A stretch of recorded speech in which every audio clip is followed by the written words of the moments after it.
بسم الله الرحمن الرحيم. الحمد لله والصلاة على رسول الله وعلى آله وصحبه ومن والاه. أما دبوان السلام عليكم ورحمة الله وبركاته.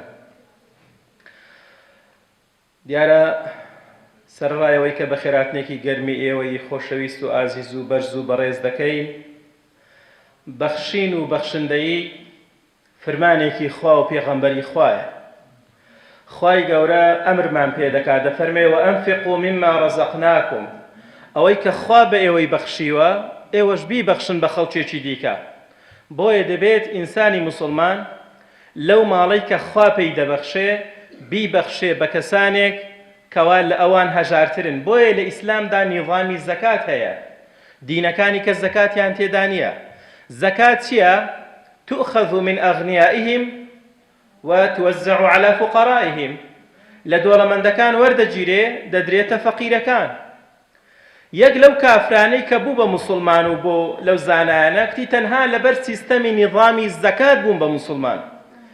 وەرە کەسێک پارەی هەیە، خوای گەورە لەسەری واجب کردووە ساڵانە 102 ئەو ماڵەی دوونیوی ئەو ماڵەی دەبێ ببەخشێ. ئەگەر دەفتەرێک دۆلاری هەبێ ساڵانە دەبێت هەڵبستێ زەکاتی لێ بدە، لە 100 لە دەفتەرێکا 2 وەرەقە و نیو بدا. بۆچی؟ خوا لەسەری واجب کردووە و فەرمانی خوای پەروەردگارە بۆی فەقیرەکان دۆڵەمەندەکانیان خۆش بوێ و دۆڵەمەندەکان بە زەیان بە فەقیرەکان دابێتەوە و لەناو کۆمەڵگادا تەبایی و یەکسانی دروست بێ. ئەدێ ئەگەر دۆڵەمەند ئاگای لە فەقیر نەبێ، فەقیر سود لە دۆڵەمەند نەبینێ، ئەو دوو تەبەقە لێک جیا دەبنەوە و کەیفیان بە یەکتر نایە. بۆیە ئینسانی موسڵمان دەبێت ماڵی خۆی ببەخشێ، هەم بە ئاشکرا هەم بە نهێنی. ئەوە خوا لە قورئانە باس کردووە، دەفەرمێ وأنفقوا مما رزقناكم سرا وعلانية. ئەوەی کە خوا پێی بەخشیون هەم بە نهێنی بیبەخشن هەم بە ئاشکراش بیبەخشن. کە بە نهێنی دەیبەخشن لە هێندێک حاڵەتدایە، بە ئاشکرا بۆ دەیبەخشن تاوەکو خەڵکیێکی دیکە تەماشاتان بکە. واتە کەسێ بۆی هەیە ماڵەکەی خۆی بە ئاشکرا ببەخشێ بۆی عالەم چاوی لێ بکە، بڵێ بە ئەمیش وەک ئەو خێر بکەم.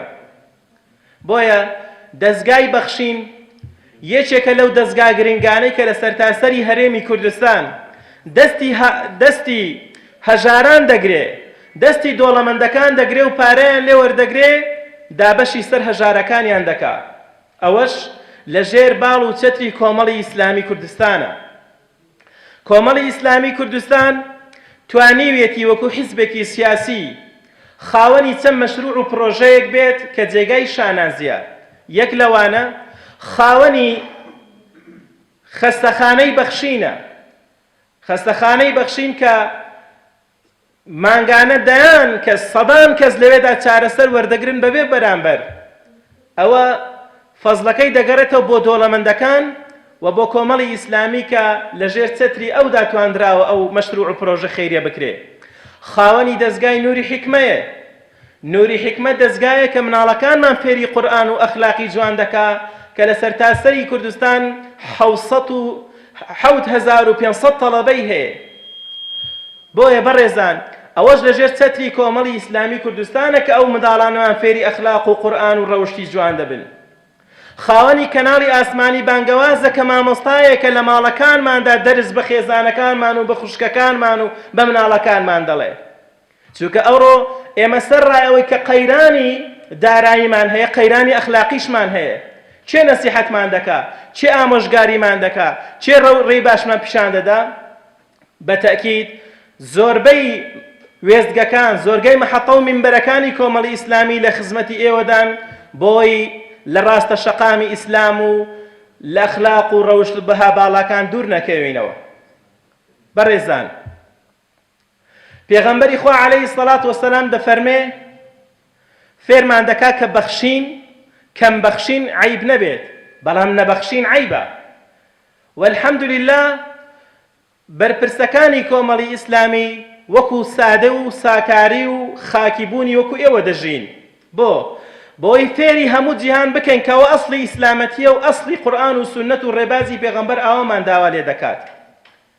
بۆیە هیوادارین دەستگای بەخشین لە بەخشندەیی خۆی بەردەوام بێت و ئەو عیلاقە و تەواسولەش بەهێز بێ و دەستخۆشیش لە برای بەڕێزمان کاک عوسمان دەکەین کە وەکو جوندیەکی ماندوونە ناس و ئەو ستافەی کە لەگەڵیەتی لە ئەنجومەنی خەلیفان بەڕاستی ماندوون و لە خەمی ئێوەدان لە خەمی خەڵکی ئەو دەڤەر و ناوچەدان و ئینشاءالله سەرکەوتو سەرفراز دەبن و بەختەوەر دەبن. بەڕێزان بەو شێوەیە دادوەری و یەکسانی لە کوردستاندا پەرە بسێنێ یان خەڵکانێک بێن دەست بەسەر ملک و ماڵ و زەوی و زار و موچە و هەموو شتێکی ئێمە دابگرن. لە کاتێکدا خەڵک پارەکانی ئێمە دەخوا موچەی خەڵک دەبڕێ هەڵدەستێ بە دزینی نەوتی وڵات سەروەت و سامانی وڵات ئەوە کۆمەڵی ئیسلامی کوردستانە سوال دەکا لە بەر دۆڵەمەندەکان بۆی فەقیرەکان وەکو یەک بژین و هەست بە کەمێک لە معاناتەکانیان کەم کاتەوە.